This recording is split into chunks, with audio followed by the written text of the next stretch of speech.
Мы Сартошу потеряли. Вы предупредите, что у нас? Она потом может присоединиться. Она нам вначале не нужна. Она нам нужна, она же Айну. Вон, все, идет. Давай. Второй карт. Не наваливайтесь.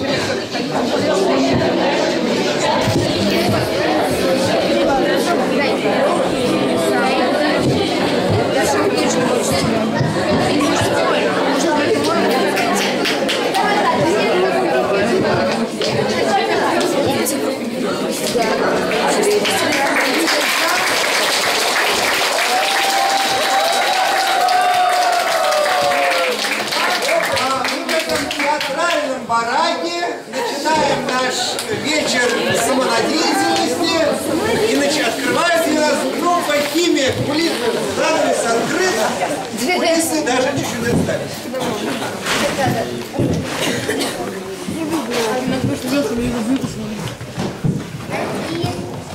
Ой, карту утопили, надежда, мой компас земной, а удача награда спелась. Катя, греби, блин, холодно же!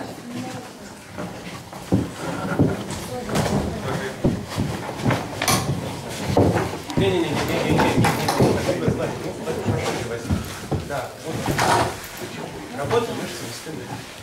Поехали.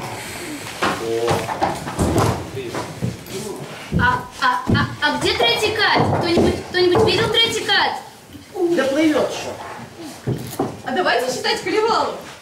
Давайте.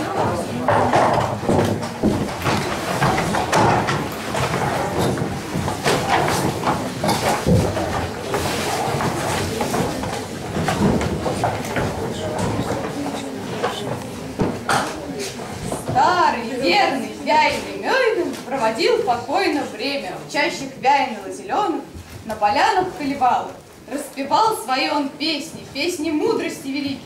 День за днем все пел он песни, и ночами распевал их. Пел дела времен минувших, пел вещей происхождения, что теперь ни малым детям, ни героям непонятно. Ведь пришло лихое время, ни дорог и хлеба нету. Далеко проникли вести, разнеслась молва далеко о могучем пении старца, о напевах богатырских. И на юг проникли вести, и дошла молва на север. В Похеле жил Йокухайнен, тощий молодой лапландец. Как-то раз пошел он в гости, речи странные там слышит, будто можно петь получше. Песни лучшие составить, чем те песни, что певал он у отца им научившись. Рассердился Йокухайнен. Зависть в сердце пробудили Вяйны Мёйнена напевы, что его всех лучше песни. Старой матери идет он, предводительницы рода. Говорит, что в путь собрался, отправляется в дорогу. В село Вяйныло он едет, в пенье с Вяйны состязаться. Но его не отпускают ни отец, ни мать-старуха. Нет, тебя там околдуют и оставят. Голову твою в сугробе, эту руку на морозе, чтоб рукой не смог ты двинуть, и ногой ступить не мог бы, молвил юный Йокухайнен. Мой отец во многом следующий, мать намного больше знает, но всех больше сам я знаю. Если я хочу поспорить и с мужами состязаться, посрамлю певцов я пением, чародеев зачарую, так спою, что кто был первым, тот певцом последним будет. Я его обую в камень, ноги в дерево одену, наложу на грудь каменьев, на спину дугу из камня, там из камня рукавицы шлемом каменным покрою. Так упрямый он решает и берет коня в конюшне, Из ноздрей огонь пылает, брежут искры. Он сдал коня лихого и запряг в золотые сани. Сам уселся он на сани, сел удобно на сиденье. И коня кнутом ударил, бьет кнутом жемчужной ручкой. Вот уж дом родной далеко, скачет день, другой день скачет. Третий день он быстро мчится. А когда прошел и третий, прибыл к Вяйналы поляну и к просторам Хлевалу. Старый, верный, вяйный Мяйнен, вековечный прорицатель, был как раз на той дороге. По пути тому он ехал среди Вяйналы полянок по Дубравам Калевалы. Йокухайнен, юный, буйный, на него наехал быстро. Тут они остановились, стали оба размышляя. И промолвил Вяйный Мяйнен: ты откуда это родом, что так скачешь безрассудно, не спросяся, наезжаешь? Молвил юный Йокухайнен, сам сказал слова такие: молодой я Йокухайнен, но теперь и ты скажи мне, ты дрянной, откуда родом? Из какой семьи негодный? Старый верный Вяйный Мяйнен называет свое имя, говорит слова такие: так ты, юный Йокухайнен, уступи-ка мне дорогу, ты годами помоложе. Молодой же Йокухайнен говорит слова такие: тут важна не наша старость или юность. Кто стоит в познаниях выше, больше мудрости имеет, только тот займет дорогу, а другой ему уступит. Так ты, старый Вяйный Мяйнен, вековечный песнопевец, приготовишься же к пению, пропоем мы наши песни, мы прослушаем друг друга и откроем состязание. Старый верный Вяйный Мяйнен говорит слова такие: что ж, певец я безыскусный, песнопевец неизвестный. Жизнь я прожил одиноко, по краям родного поля, посреди полян родимых, слышал там одну кукушку. Ну, пусть будет кто как хочет. Ты дозволь себя послушать. Что ты знаешь больше прочих? Чем ты прочих превосходишь? Молвил юный Йокухайнен, говорит слова такие: я вот знаю про синицу, что она породы птичьей, из породы змей гадюка. Пьешь в воде, породы рыбьей, размягчается железо, а земля перекисает. Кипятком обжечься можно, жар огня весьма опасен. Всех лекарств вода старее, пена — средство в заклинаниях.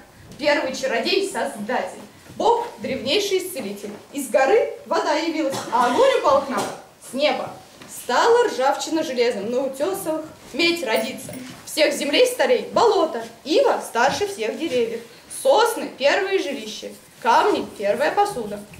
Старый верный Вяйный Мяйнен говорит слова такие: может, что еще припомнишь? Или уж высказал всю глупость? Молвил юный Йокухайнен: нет, еще немного помню.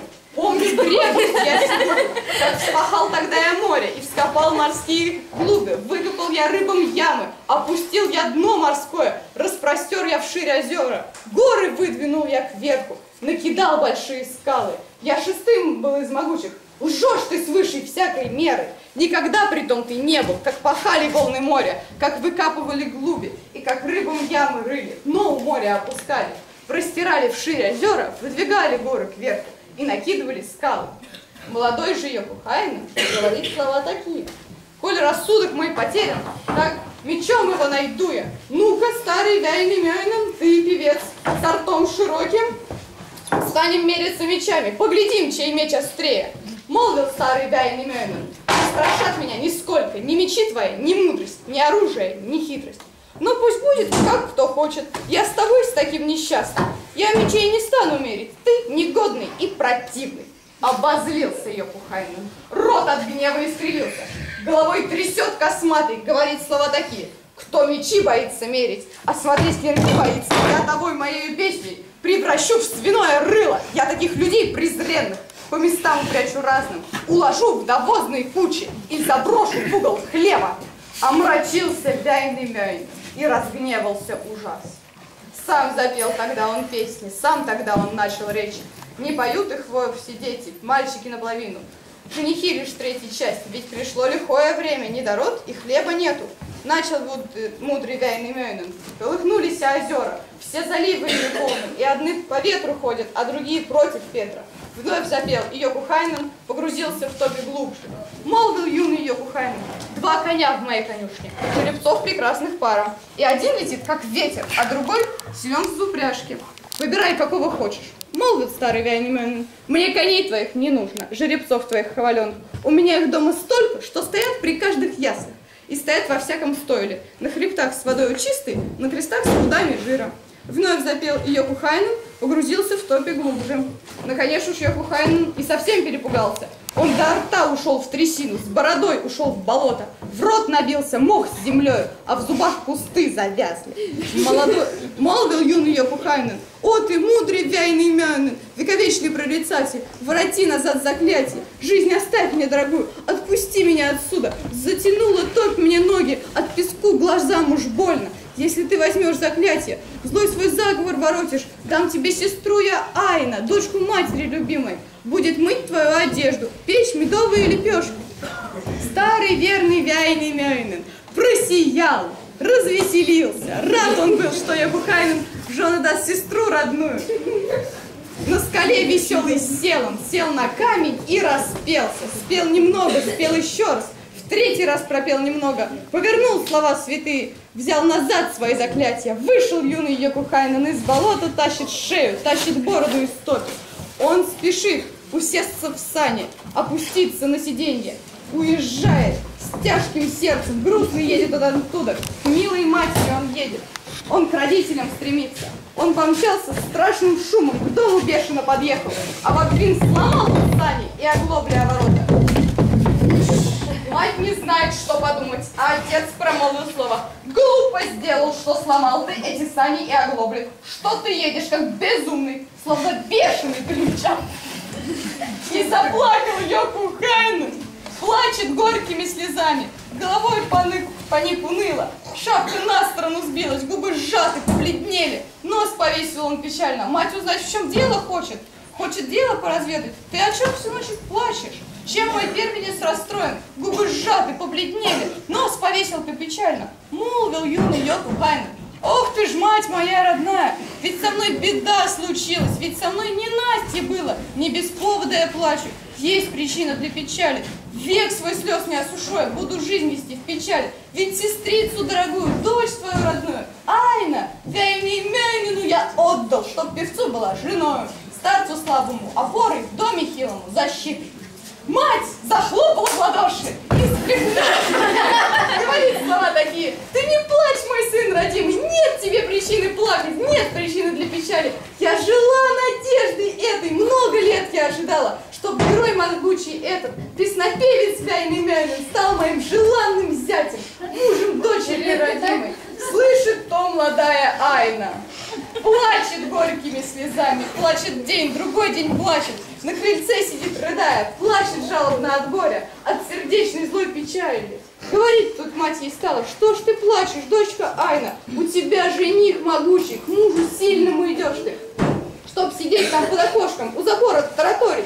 Дочь на это молвит слово: «Ох ты ж, мать моя родная, есть о чем, родная, плакать. Жаль мне кос моих прекрасных и кудрей головки юных, жаль волос девичьих, мягких. Мне так рано их закроют, с этих лет мне их завяжут. И всю жизнь жалеть я буду. Это солнце дорогое, этот месяц ясный, тихий, этот синий свод небесный. Если мне их бросить надо, если надо мне забыть их, браться у станка с работой, под окном отца родного». Мать же дочери сказала: «Молодой старуха молвит: брось ты, глупая печали, горемычное стенание, плачешь ты без основания и тоскуешь без причины. Божье солнце, дорогое, озаряет всюду землю, ни одно отца окошко, ни одну скамейку брата. Есть повсюду много ягод, на полянах земляники. Ах ты, доченька, ты можешь там набрать их, а не только по лесам отца родного, на полях родного брата». Подождите, ребят, кажется, третий кат на горизонте! Третий кат! Ребят, я